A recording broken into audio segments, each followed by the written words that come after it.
This is A Different Perspective with Kevin Randle. A retired U.S. Lieutenant Colonel, Kevin Randle has been studying UFOs for nearly 50 years. Kevin has investigated some of the most famous UFO cases in the world and has been consulted for dozens of documentaries about UFOs. Considered one of the leading experts into the Roswell UFO crash of 1947, Kevin has written more than 25 books about UFOs, including the recently published Roswell in the 21st Century. Now, here is the host of A Different Perspective, Kevin Randle. And welcome to this edition of A Different Perspective. I am the host, Kevin Randle. Before I bring on my very special guest, John Greenewald, a bit of a rant, I think.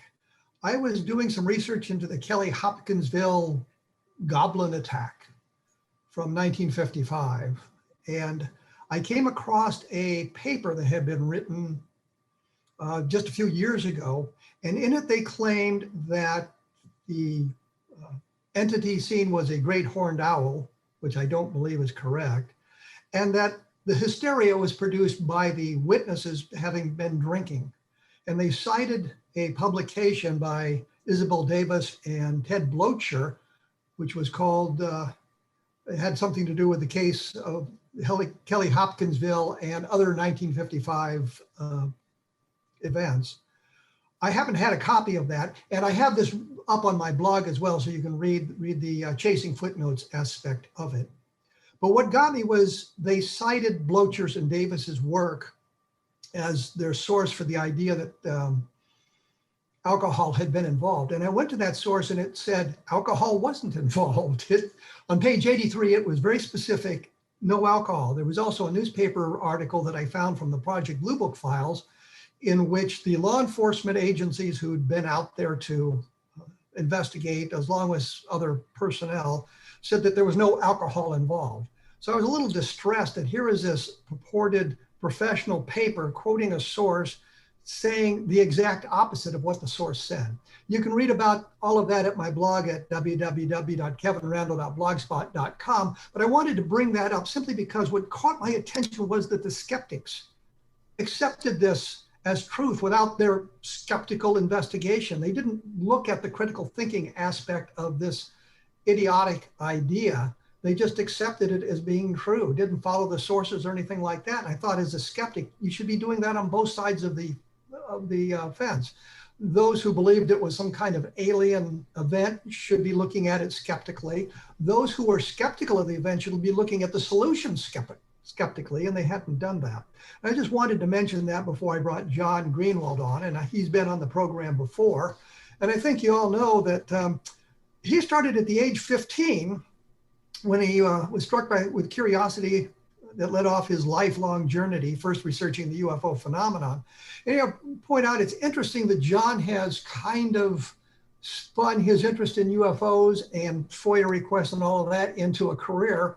And I was thinking about this the other day. My hobby began as a teenager studying UFO reports, as kind of spun off into a career as well, hosting radio programs, doing books and that sort of thing. So it's interesting that a hobby or an interest has led us into an arena that we both kind of enjoy that way. He's been around investigating other niches of the paranormal. He has investigated nearly every government secret imaginable.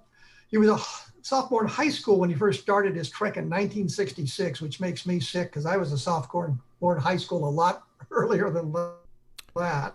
And he had archived all research, have been responsible for getting hundreds of thousands of pages that have never been seen the light of day into the public domain. He has appeared on numerous television and radio programs throughout the world and is frequently sourced in various news articles and stories for his archive and his discoveries. John, welcome back to A Different Perspective. I appreciate it, Kevin. It's good to be here. Thank you. I thought we might begin by talking first about the UAP, their report that came out on June 25th, and get your reactions. I know you've done some publicly with that, but your reactions to the report. I mean, I was trying to think of a word to describe the report, the less than adequate report. The letdown? The C- high school report? Yeah. The 9 pages of nonsense? Yeah, no, those are all good descriptors for it, that's for sure. My initial thought is probably echoed by much of your audience and you as well, probably, which was a letdown. I mean, it was 9 pages in length. There wasn't a whole lot in it. And at first glance, I was not only let down, but very surprised that there wasn't a little bit more to it. Not anything revealing. I didn't have high hopes that they were going to, reveal some extraordinary tidbit of information about UAP. But rather, I thought that there would be more debunking. I thought that we would see the leaked material that we all have kind of seen here in the last 6 months to a year come out. I thought we'd see the FLIR, the gimbal, and go fast videos in there that now are already released. But I thought we'd see some visuals of something, and nothing. So that initial letdown led to a little bit of encouragement after I kind of took a deep breath after the first time I read it and thought, okay, there's got to be something here. And I went through it again. And there are little nuggets here and there. And within a couple of days, ended up actually creating more than 50 Freedom of Information Act cases or mandatory declassification review cases out of that. And through about 14 different agencies, I think it was. So you have to look at the fine detail of what's in there to start tracking down what we really want. That report is not what we really want, but it started to give pathways to getting it. And so that's what I've done. And I don't know if you want to get into this part, but what I did the next morning was filed a case, not through the Freedom of Information Act. That would be United States Code, Chapter 5, Section 552. But rather, this is a different part of the Code of Federal Regulations. For anybody taking notes, it's Section 1704 out of Chapter 32. In essence, it allowed me to mandate that the Office of the Director of National Intelligence immediately review the classified version of the UAP report. That was Saturday morning that I filed. By Monday, I had acknowledgement with a case number, and it was filed. By Wednesday, they had the report in hand, and it was being processed. So I'm hopeful that at least a portion of the what we call the classified version will be released in part. This didn't get a whole lot of publicity, but on Sunday morning, to the credit of the DNI and the office within the Director of National Intelligence, we were communicating, myself and the PR staff. And what I was trying to get was an acknowledgement of how many pages, what else was there, media, was there photos or videos attached to the report? Like, what else was there? They were completely mum. But my case has produced that the classified version is 17 pages in length. So roughly twice the size, still very minor in my opinion, but I was able to get through my case already that they are reviewing 17 pages that encompass the classified report. So for me, that was kind of a win already, because now we know the classified version length, and we'll see what comes out of the case itself. So you're saying the classified version is just 17 more pages? 17 pages total, so not more, but rather total, yeah. And I won't be surprised if the text in the public version is echoed verbatim in the classified version, and we'll see if that's the only thing they release, which will be a letdown, or that they'll release more. But one of the other impressions I got, I don't know, Kevin, if you got the same impression, was that it was very rushed. If you look at DNI reports, and I dug them up before this one was published, these preliminary assessments and these types of reports have usually much more detail, more formatting. Essentially, they look cleaner. They don't look like what we got. In essence, there's more time that's put in. And in my opinion, they had enough time to create one of those, like what I'll call a standardized report. Again, they have that format and they have that level of detail. This just didn't have it. And I don't know for sure, but I just felt like it was, smacked together in the last 5 days before it was published to us, just in order to get something out. I mean, that was how I felt. I always thought of it as a high school report, and it's one of those deals where you're assigned. at the beginning of the semester, you will be required to give us X number of a report of X number of pages or something like that, and everybody waits till the last minute, and so it's very rushed at the end.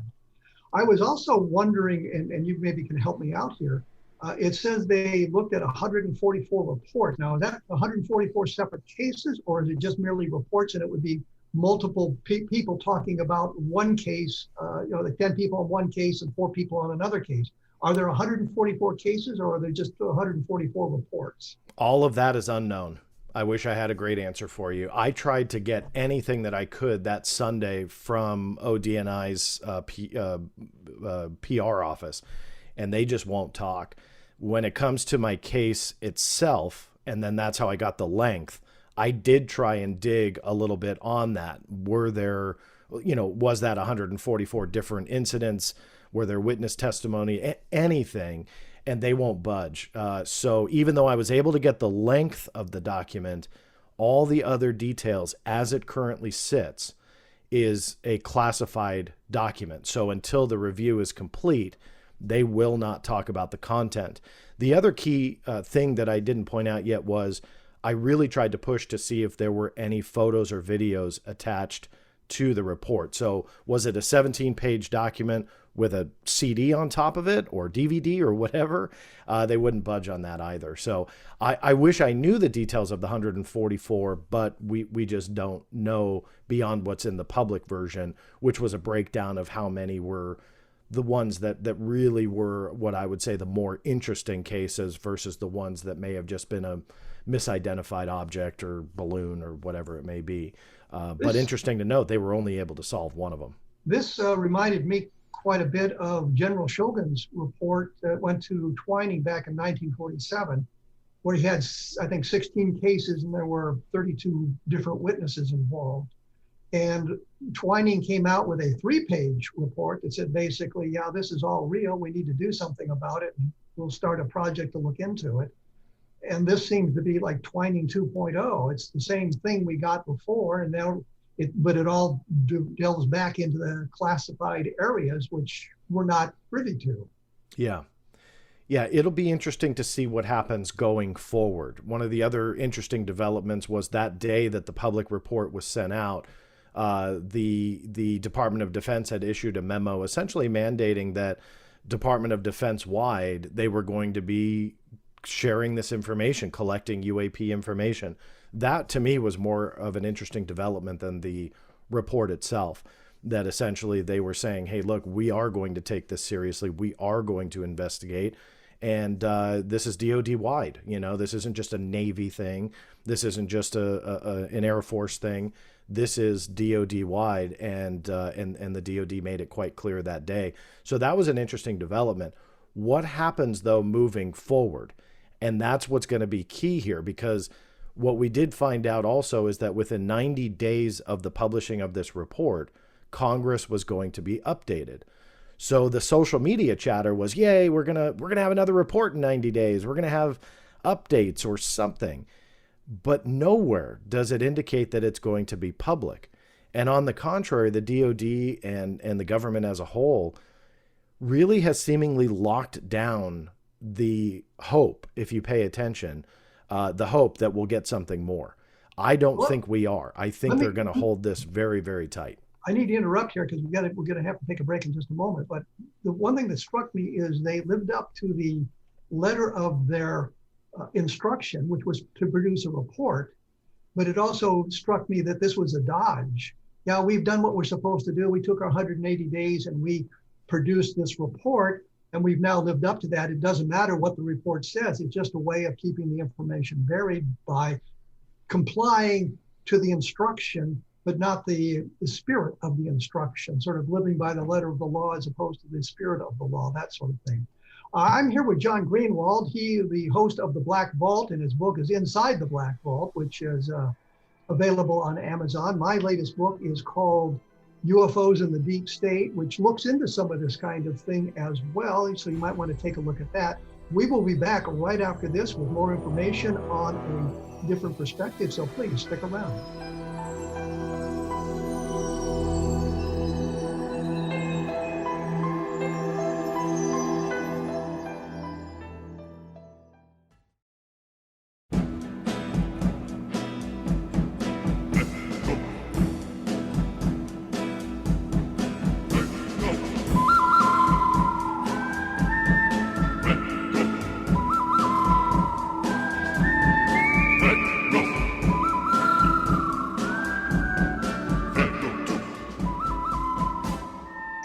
welcome back. I am joined by John Greenewald here on A Different Perspective. We've been talking about the UAP report. And before we went to break, I was mentioning that I thought it was merely kind of a dodge to live up to the requirement issued by Congress to produce a report, but they just really didn't follow the spirit of law. I think given 6 months and the resources available to them, they would have been able to do a much more adequate job of looking at this. It looked like we just put it off till the very end and then just rushed something through. And I guess that was kind of your impression as well, John? Absolutely. And to kind of further that point, if you look on the first page where they name all of the different agencies that they consulted with, they repeated the NGA. And so again, in essence, really kind of lending some credence to it being rushed. You know, I mean, they had the same agency listed twice in that list. So that's where I feel that, yes, you're on the right page there, where they just rushed it. You know, they had a mandate. They didn't want to be late. I was very surprised. I kind of, for fun, made a prediction that it would not be on time. It was, to their credit. Marco Rubio started saying the exact same thing in about a month or two to the run up of the publishing date, that he thought it was not going to be on time. So yeah, maybe it wasn't going to be on time, but then you have a powerhouse like Marco Rubio, whether you like him or not, it doesn't matter. I mean, he's the head of the committee, and it's a powerful one, and they were mandating that this report be done. And he was saying, yeah, well, they're probably going to, I'm paraphrasing, but drag their feet and not be on time. They probably internally went, okay, great. We can't let them be right on this. We got to get it done. And so they got it done, like you said, but was it what we needed? And I think the general public would absolutely say no. So that's why I immediately went after the classified version. And one more note on the classified version that did come from that Sunday conversation that I was having on and off all day with DNI was that the reason for classification, the only reason they gave, was sources and methods. So they said that essentially everything in that report was sources and methods. That was the only reason for the classification, but the determination and conclusion were the same. They were identical. So what they were trying to do is dispel the myth that the public gets one story and then Congress gets a secret other type of story. So they said no, that the end chapter, so to speak, the final conclusion was all the same. It just was sources and methods that made the extra, 8 pages in the classified version. The sources and methods made it classified. Well, I think that's a dodge they've used before as well. Yes, the NSA. What's important is it's really not saying that UFOs are anything we need to worry about. It's where we got the information and how we gathered the information that is important, because it would reveal secrets that our competitors would love to have and we just don't want them to have. And I've always said, and I think I've said it on the program before, that if I was the president, I could get any information I wanted out of the government. And you go to the DNI or the CIA or whatever and say, I want all your information on UFOs. And if the director says, no, we can't give that to you, my next response is, you're fired, bring in your deputy. But I think what we see here is the dodge that they use. If I'm the president and I say to the director of Central Intelligence, I want your UFO stuff, he says to me, great, Mr. President, I'll gather that information for you and I'll get back with you later. I've got to check with some other agencies. We've got to clear this stuff. We've got to get it processed properly so we can give you a full and comprehensive report. And then they just we just didn't get it all done yet. We'll get it to you soon, and hoping that some other event transpires that would gather their attention. I think with Jimmy Carter, it was the Iranian hostage scandal or a crisis. With Bill Clinton, it became Monica Lewinsky.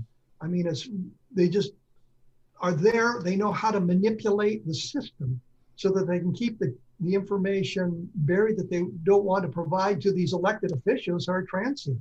And we have to admit that. I mean, the president is a transient official, as are an awful lot of his appointees. But we also see some of those people coming back from administration to administration to administration, and they're kind of running the show, and the elected officials are gone after a while. So I think that's one of the way they dodged the question. I often liken all of this situations to the greatest trick of a magician, which is, look at my right hand so you don't see what the left hand is doing.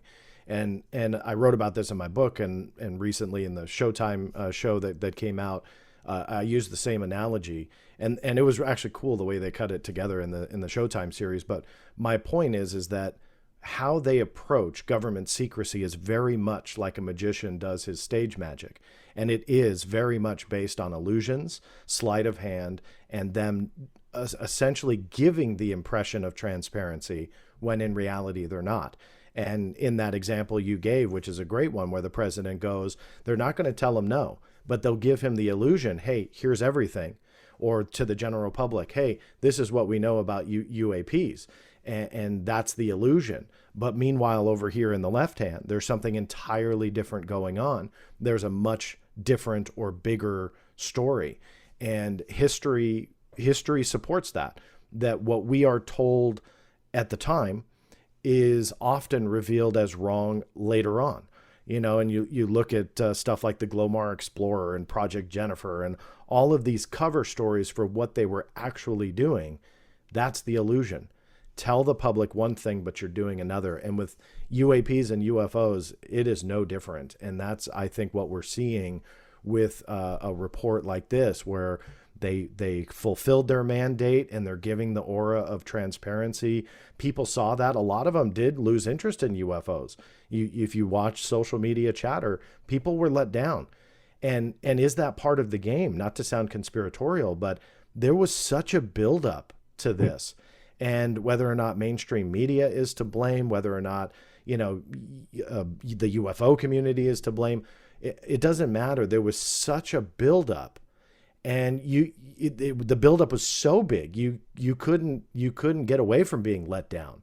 I don't think they could have given us anything except an alien body that would have fulfilled the excitement that people had. And I often ask, is this part of the game? Because now you have a certain percentage of people that for the last year have been so excited about this, and oh my gosh, we're getting a UAP report. This is great. This is disclosure. And then we get the 9 pages that we did. People lose interest. They go on to something else. And again, you have to ask yourself the question, is it all part of the illusion? Well, I think you take a look back at the history of ufology. And we see this in the Robertson panel, which was the CIA-sponsored study in 1953. And one of the things they said, what we're going to do is we're going to look at some very mysterious cases, which we have since solved, as a way of debunking that and killing public interest in UFOs. They also suggested that they get in with the school teachers and tell the teachers, well, don't let the students write reports on UFOs or give them failing grades. Don't let them read books about UFOs, guiding their thinking. And that kind of reflects back to what I was saying at the very beginning of the program with the rant about here is an academic paper written, and they put this one note in there about Kelly Hopkinsville being the responsibility of some drunks, and they cite a source, and you go to the source and it says the exact opposite of it. But that is a refereed paper. I did write to one of the authors. I have not heard back from him about that and asked them specifically, the specific thing. Here's what you said, and here is what the source says. What do you make of this sort of thing? And I think that's what we see here, an ongoing program that was developed in 1953 to stop public interest in UFOs. And as you say, it's working now. Yeah. And one other aspect to that, because you bring up a brilliant point, that it does tie back into decades ago, are these leaks that have come out in the last 6 months that, although they excite a lot of people, and myself included, in the sense that the government admits they're real, they won't say they're unidentified, but they admit that the videos are real. My question is why? Why are the leaks allowed to happen? And why is the Pentagon so quick to come back and say, well, yes, actually that is utilized by our UAP task force. And yes, that was captured by the U.S. Navy. We won't tell you if it's unidentified or not, but yes, everything else is real. That doesn't make any sense to me unless there's an underlying objective. And these leaked videos and some photos are, per the skeptics, fairly easy to debunk. if you look at some of the analysis and stuff like that. And so again, does this tie into the illusion that there's a lot more going on behind the scenes and the public gets all excited, but in reality it's not. And we're just waiting for that Condon report to come out or whatever that's going to come out that really just puts it all to bed. So that excitement that has built has already partially gone away, but then you're going to have another whammy, coming in 180 days, 60 days, whatever, but you're going to have something else that may take that excitement away. So it sounds really conspiratorial to talk like that there's this hidden agenda and program underway that we're not privy to. But that's what history has shown us that they do, and like you mentioned, the Robertson panel and stuff like that, where what should be in an investigation turns into an explanation. So they pull the science out of it and they put the objective into it and say, we need to make people lose interest. We need to take that threat away of people saying, we want to know more, make them lose interest. And that's historical fact. That's not conspiratorial. So to think that they're doing it again today is very plausible. Well, I think that the one point that you've made, and I think I've made as well in the past, is the Navy and the Pentagon came out and said the videos are real, but they're not saying that the object is an alien spacecraft. They're just saying these are videos that were taken by Navy personnel and released to the public. So they're saying the videos are real, and some people translated that into being, they've admitted that UFOs are real. Well, they really haven't admitted that. All they've admitted is that the videos that we've seen are real. And I think that's one of the things that they're doing to kind of excite the public. And then when they come out with the explanations for this, I think that there was a YouTube video that I saw not long ago where a guy attached his cell phone camera to a night vision device and was getting some of the kinds of videos that the Navy had released. The triangular shaped or the pyramid shaped object was really a glitch based on the camera and the night vision sort of thing. And I think that what they've done is set us up to, we've got these really cases that we don't understand, and they're going to come up with an explanation for them. And it's going to seem very plausible, and people are going to say, okay, I've got it. And in fact, I'm going to take this to Roswell one more time, which is, I have heard recently a couple of people say that the Roswell case is solved by Project Mogul. And I'm thinking, I have spent 25 years denying that completely and totally, and here's why. And the documentation shows that it couldn't possibly have been Mogul. And yet that kind of explanation has filtered out into the public, and they've accepted it without any kind of critical analysis. Yeah. Well, that's what they, meaning U.S. government and those types of officials, bank on, that you're not going to fact check or you're not going to take the time. You're going to take the surface story and that's it. And I think that again, that overall reality to the general public is that they won't be like you and I, and they won't dig. They'll just take that surface story, and that's what's very frustrating. And going back with the leaks as well, in that they won't give you that unidentified tag, that they won't say they don't know what they are. In essence, they're giving you part of the story. They're not lying to you. They're just kind of withholding the most important part, which is, are they able to identify this? Now, with the exception of the first 3 videos that leaked out, but then later were officially released, which are the FLIR, the gimbal, and the Go Fast, I was shocked when I was able to get the Navy to say, we have no idea what these are. And the official designator on those was unidentified aerial phenomena, and they considered them unidentified. So there's 2 ways to look at it. Let's hold it right there, because I'm going to have to take a break. Sure. Sorry to interrupt you, because you had a good thought going. No, that's okay. That's okay. I'll write it down because I'll forget it. Yeah, I'll be back here with John Greenewald in just a minute. We'll finish up with that thought. You're listening to A Different Perspective on the X Zone Broadcast Network. We'll be back right after this, so please stick around.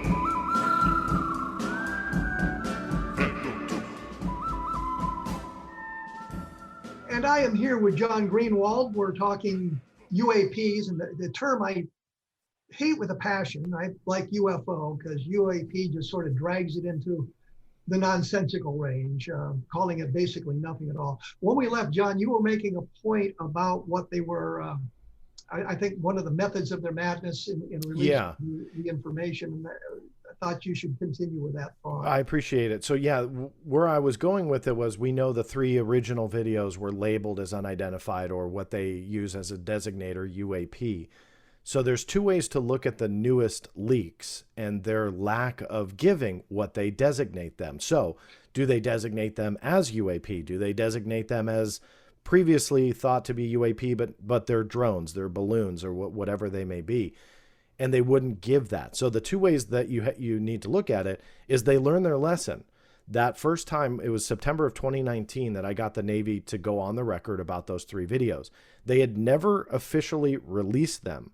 But they gave me what they designated them, which again was that unidentified aerial phenomena tag. So did they learn their lesson? Because when I published that article, it went viral around the world. It was one of the biggest things I had ever written that created this media superstorm that the Navy was saying, we have no idea what these objects are. Well, that didn't look good. The optics were really bad, simply because they didn't want that attention. And here they got it. So did they learn their lesson? And now they go, look, do not give a designator out. Don't tell them it's unidentified. Don't tell them it's identified. Just leave it alone, and that's it. But why would they give you all the other details? It's very easy to say no comment with the U.S. government.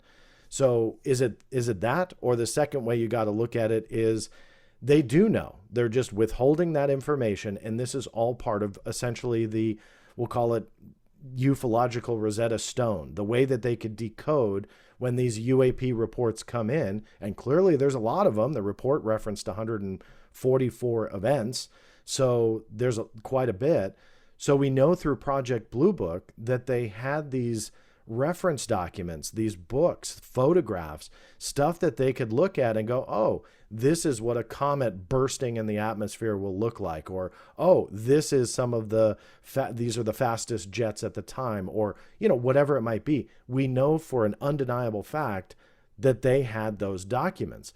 And so are these part of the present day primer, the present day reference material that they go, hey, look, these things with the 2 red lights that are circling around our naval vessels, well, those are Chinese drones, and here's some examples of it. Is that a possibility? Absolutely. We have no idea.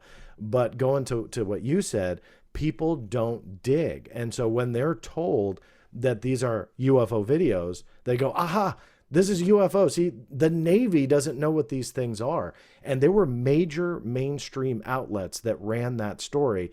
And for those who aren't aware, the video I'm talking about are the multiple, they look like helicopter lights, but regardless, multiple red lights on craft of some kind that are near a naval vessel.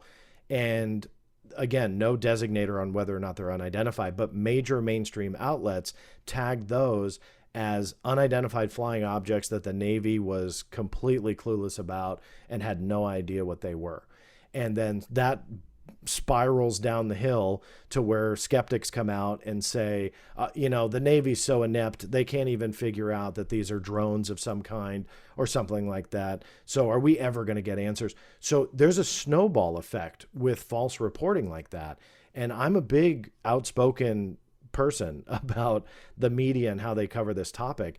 And that is a direct reason why, because it doesn't sound like it's all that big of a deal if, let's say, a CNN or a Fox News or whomever runs a headline and says these videos the Navy can't identify. TMZ, I know, did it in their special as well, when in reality that's not true. But then the aftermath comes with the skeptics, the debunkers.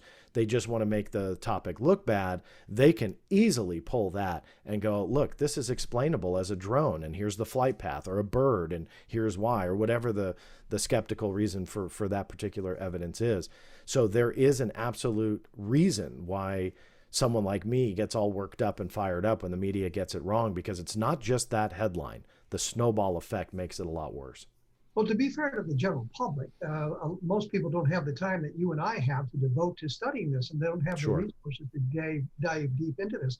I look back and say, I know practically everybody in the UFO community. So if I have a question, I know who to call, I know who to go to. And I've made contacts all throughout the community, and I understand that. The best example I can think of is Larry Warren had talked about having been given a voice stress analysis by Larry Fawcett a number of years ago. Well, Larry Warren being involved in the Bentwaters UFO case. And I called Fawcett up and said, "You ever do voice stress analysis?" "No, I don't do that." And so I was able to debunk what Warren was saying because I happen to know Larry Fawcett, and I could call him on the phone and get that kind of information. The point simply is, you and I have the contacts, and this is basically our job, to dive deeper into these sorts of things. And I hate these cliches that keep coming up, like dive deep into the things. And now I'm using it myself. And that was what happened with the Kelly Hopkinsville thing. I found that paper and found that mistake, and I happened to have that book on hand so I could look to see exactly what it said. So we have to take a look at it that way. But a lot of people, as I mentioned before we went to the break, in the Roswell case, by the mogul explanation, they don't understand that the flight that they claim was responsible, flight number 4, was canceled. The documentation is in the Air Force report saying flight number 4 was canceled. Well, if it wasn't flight number 4, then what was it? So we're back to where we were. We don't know what it is. It's not necessarily extraterrestrial. We just do not have a terrestrial explanation. And I think that's one of the things that we have to take a look at when we're looking at all of these sorts of things. So we're kind of stuck in the same limbo. The other thing I wanted to point out is that the Condon Committee in 1969, one of their issues was to determine whether or not national security was a problem with UFOs. Does it affect national security? Condon said no. They said there's no national security implications. This new report suggests there is a national security implication. Yes. Yeah, and with the Condon national security risk, the only risk that they talked about was the American public, essentially overloading the systems and the infrastructure at the time. Now, yes, they do talk about this national security concern, and to be honest with you, I think that also there's a reason why they're saying it. I think that they can't get away from it, and when you talk about these craft, whatever they are, that are around naval vessels, and the pilots are encountering them in the sky, again, no matter what the root of the technology is or who operates it, that's a threat. So if, and a national security one at that. So if they tried at all to downplay that, I think the public outcry would be huge. So I think that they had to circumvent it and just say, look, just admit it. It's a threat, and we don't know what it is. And even though they may or may not, but that's a different story. But they had to do that because the power now versus in the 1960s is that we, the people, have a much louder voice, in my opinion. You have social media, you have campaigns that can be done much more easily. It doesn't cost money. You don't need to go anywhere. You don't need to picket. You don't need to make signs. You literally just sign online petitions and write emails and do whatever. My whole point is that's a much stronger voice. And the amount of attention that would have gotten if they downplayed that threat would have been too big. That would have created more of a spotlight than they want. So for me, I think it's part of the strategy. Just meet that head on, admit to it, and move on. And then you kind of take the wind out of the sails of the general public for arguing at least that point. And then you have to move on. A prime example of this, kind of switching gears, but a prime example is the official release of the 3 UFO videos. And I go back to when the Navy told me that they were unidentified, but at that time in 2019, they had not been officially released. And fast forward, what I did not advertise until it was over was that for 2 years, I had multiple cases that were attempting to get those videos declassified. I was aiming for higher resolution and longer ones, but I had cases for about 2 years arguing for that. The moment that they said that they were unclassified from the get-go, that to me put me in a legal position that there was no feasible way. Of course, they could try, but at that moment, there was no feasible way that the military could say, John, we're denying your request because it'll be exempted under B1 or whatever it might be. The fact that they were unclassified ruled all of that out. So they were in a conundrum. They were in a pickle. If they denied me, that would have been really bad. If they released them and I had to fight for 2 years to get them, that also likely the optics would be bad. So what did they do? They created a press release, published them online, released them out. And then within 60 minutes of them doing that, my case had a final response in my mailbox, because I think that they realized that there was no way of getting out of it, that they had to, because I could have done litigation after that, which, spoiler alert, I was planning on it if they were going to deny it. And they knew that there was no legal way for them to withhold it. So my whole point with those stories is that you need to minimize, you meaning the U.S. government, has to minimize the amount of controversy, exposure, and essentially the attention. And by meeting some of this head on, you kind of can't fight it. And that, yeah, they said it was a threat to national security.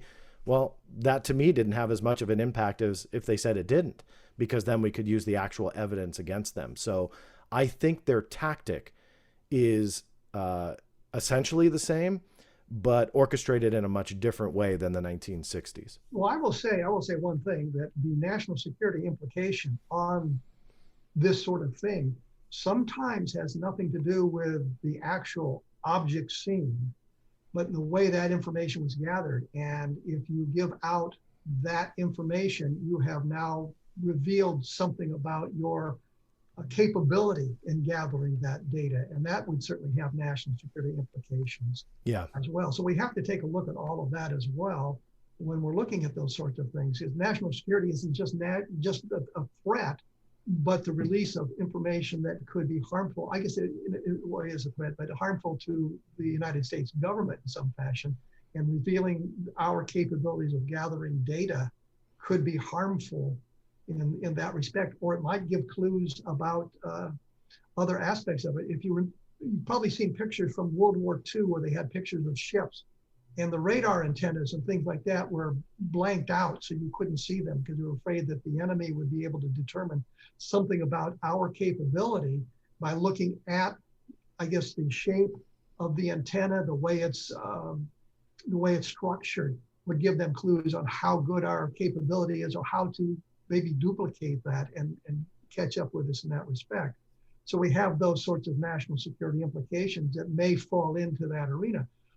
There was that document that Stan Friedman used to show that had all the everything blanked out practically except for a couple of words. And when we finally got the entire document, you realized it had nothing really to do with UFOs, but it had to do with not only the collection of materials of, I guess, on the Soviet Union, but the locations of those collection assets. Yeah. And a revelation of that sort would be very, very harmful to the intelligence gathering of the United States. Yeah. We're going to have to take the other break. It's coming up here in just a moment. When we come back, I want to talk to you a little bit about abductions and the Travis Walton brouhaha that's been going on recently. Because I think that, that's another aspect of this thing that's of interest to an awful lot of people. And there's some interesting things that we can take a look at that might provide a little bit of a different perspective, if you will, about that. I also wanted to mention that there's some other fine programs about the paranormal that you can find at the X Zone Broadcast Network at xzbn.net. Take a look at the listings on the side of the website. Search down, you'll find a good program I'm sure that you'll want to listen to. And my favorite program, of course, is A Different Perspective. I suppose that's what surprised just about everybody in that respect. You are listening to A Different Perspective on the X Zone Broadcast Network, and we'll be back right after this. So hang around for a while, see what else we come up with.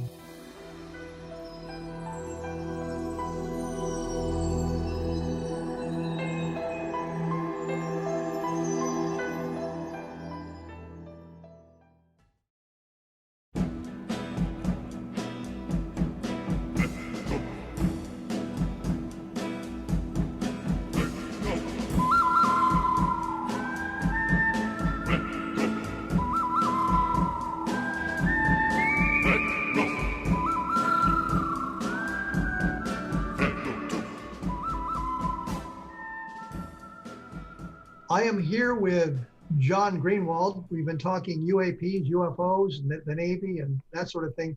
When we went away, I had mentioned the document that Stan Friedman held up frequently with everything blacked out, but a couple of words here and there. And John, you had an interesting anecdote about that, or something you wanted to add? Yeah. So that's called the Yates Affidavit, and essentially that was a memorandum / report, whatever you want to call it, that was submitted to a judge that was overseeing a Freedom of Information Act lawsuit for hundreds of what are called comment reports or communication intelligence that were all about UFOs. They were withheld in full. And this essentially what Stan would hold up, which was visually, very interesting looking, blacked out top to bottom. But that was the reason, the top secret reason they withheld all of those documents. Well, the hundreds of other comment reports, they stayed hidden for many, many years. And finally, after years of fighting, I was able to get a couple hundred of them, and most of them were whited out and blacked out. Now, fast forward to about probably 5-6 years ago now, I talked earlier in the show about the mandatory declassification review. I created a case that forced the NSA to review all of those hundreds of comment reports, because even though what Stan held up was interesting, some of those redactions are lifted, not all. Some is still fairly heavily redacted, but they say it's all sources and methods. I went after the documents they were talking about. And so not what Stan would hold up, but the hundreds of others. And wouldn't you know that the NSA said they lost every single one of them, 100% across the board. So what they tried to claim was that the comment reports all on UFOs, we know that for a fact, was either whited out or blacked out. And then they took only the redacted copy and saved it and then shredded the originals. That's according to them. Not the only time that's happened with the intelligence community, but I wanted to point out there's a really interesting underlying story there that sadly is seemingly lost to the shredders because all of that material is now gone. Well, I will point out, and I think it's the reason that the estimate of the situation that we talk about, the famous estimate of the situation back in the 1940s, it supposedly concluded that UFOs or flying saucers were extraterrestrial, was declassified and then shredded. And I was trying to figure out, why would you declassify it and then throw it out? If it's declassified, it's not that important. Why do it? And it's because if it's classified, you have to create a document saying it's been destroyed. And if it's a secret or top secret, you have to put down the name of the document and that sort of thing. So by declassifying it first, you can destroy the paper trail that it ever existed. Interesting. I think that's part of what you run into there as well. If we don't declassify it, we can't destroy it anonymously. Mm-hmm. But if we declassify it first, then we don't have to create the documentation to show that it was properly declassified. When we went to the break, I also promised that we would talk briefly about abduction. What's your take on the abduction tales? I've broadly of a question. Sure. Yeah, it's very broad. It's one angle of this topic that I, of course, am intrigued by, in the sense that the stories are interesting. But for me, I'm just not a big advocate for pushing that into the forefront, saying, hey, look at this, look at this. One of the more interesting ones for me is the more famous Betty and Barney Hill case. And just simply because I think it's just so iconic in this particular niche of ufology. And when I was producing for History Channel, we did the last recorded interview on tape, on video, with Betty before she had passed away. And I wish that, I think I still have them, the raw actual interview that never made it to air. I mean, parts of it did, obviously, but with a History Channel show, you sit in front of a camera for 90 minutes and then you're on screen for like a minute and a half. That was essentially what it was. But I think somewhere I have the dump of the whole interview. But in that respect, I'm interested. But for me, I'm a very nuts and bolts, evidence-driven kind of guy. And the abduction phenomena, again, albeit interesting, doesn't quite have those nuts and bolts for me to really go, aha, this is happening. We need to put this in front of Congress, or whatever some people think we should do with it. Well, that's the one thing that's always struck me about it too, is we have some really interesting stories, but there are terrestrial explanations for some of them. And I've mentioned this periodically in the program. I think sleep paralysis is a viable explanation for some Yeah. Not all, but some cases of alien abduction. But I balk at the idea of the longitudinal studies where they come into the bedrooms and take people out year after year after year after year, and they're unable to gather any kind of concrete evidence. And it seems to me there'd be all sorts of ways of gathering at least something like that. So I worry about that. But I also say that cases like Barney and Betty Hill or Travis Walton's, the one-offs where they're sort of targets of opportunity, seem more plausible to me than those sorts of things. And since I mentioned Travis Walton, we know that there's been some controversy with Mike Rogers and Travis Walton, that sort of thing. Have you looked into that very deeply or very much at all?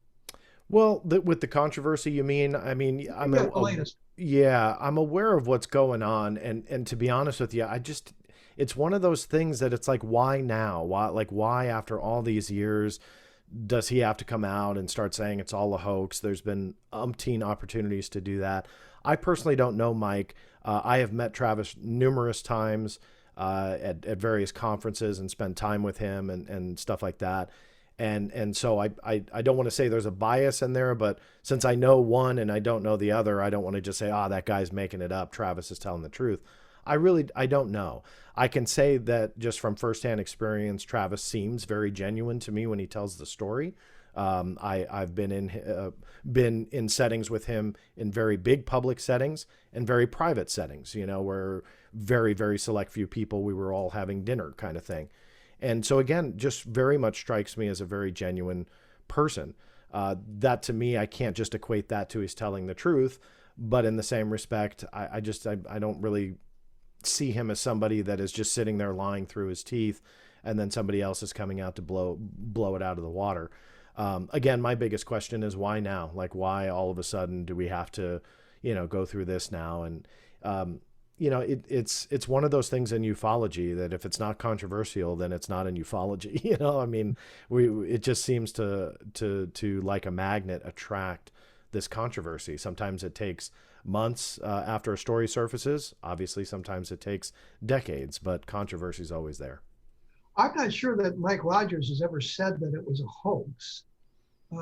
I thought that that's what he was coming out and saying. He was. I think he hinted around at that sort of thing, but he never really came out and said that. One of the things that he's pushing in today's environment is, well, nobody saw Travis being abducted. And you go back and you look at the entire story and say, well, that's true. They weren't there when Travis was supposedly taken on board the ship. They saw him hit by the beam and knocked down, but they didn't see him abducted per se. And so I think that I thought there was a record. I mean, correct me if I'm wrong. I thought there was a recording. I listened to a recording where I thought he outright said it, and then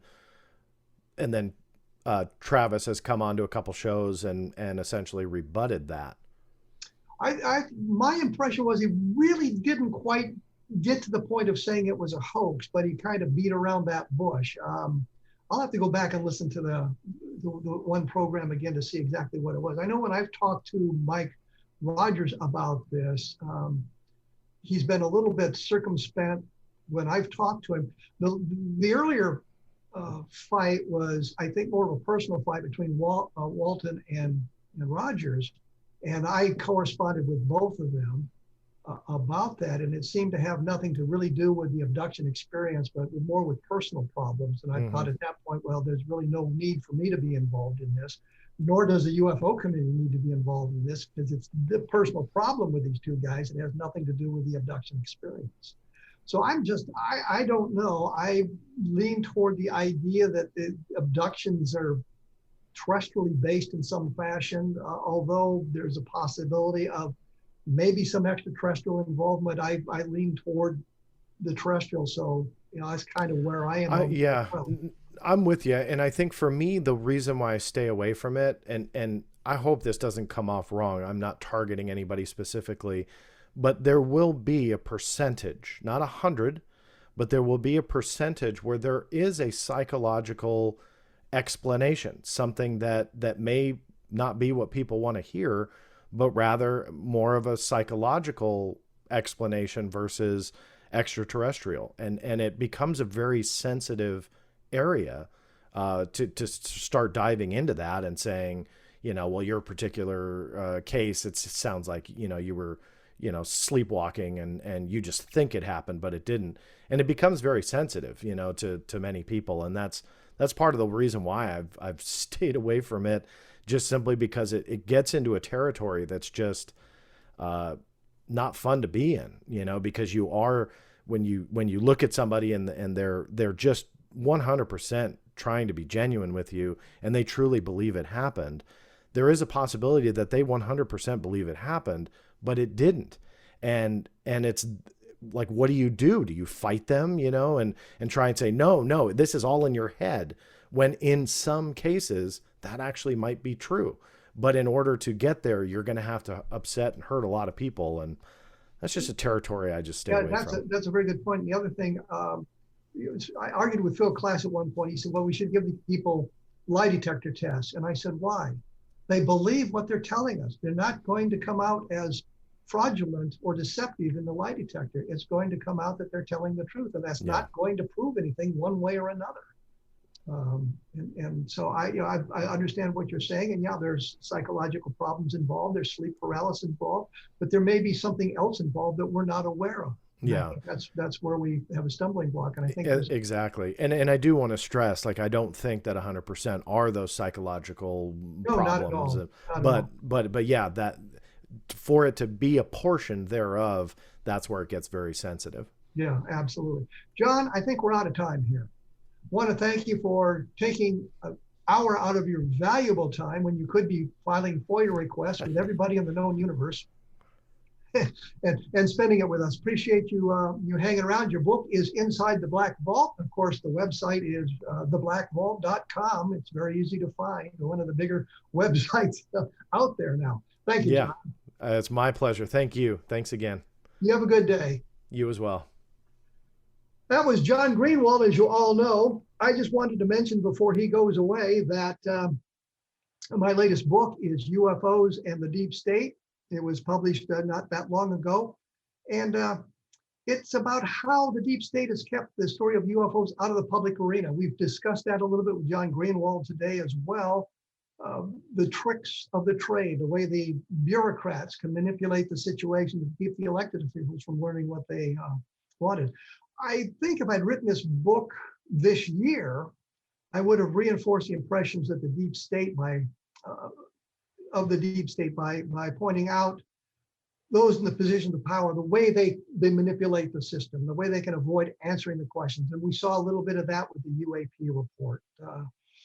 Doesn't really tell us much, but it lived up to their obligation to produce a report by June 25th. And we'll be having another report in 90 days, I guess, which might be more of the same sort of thing.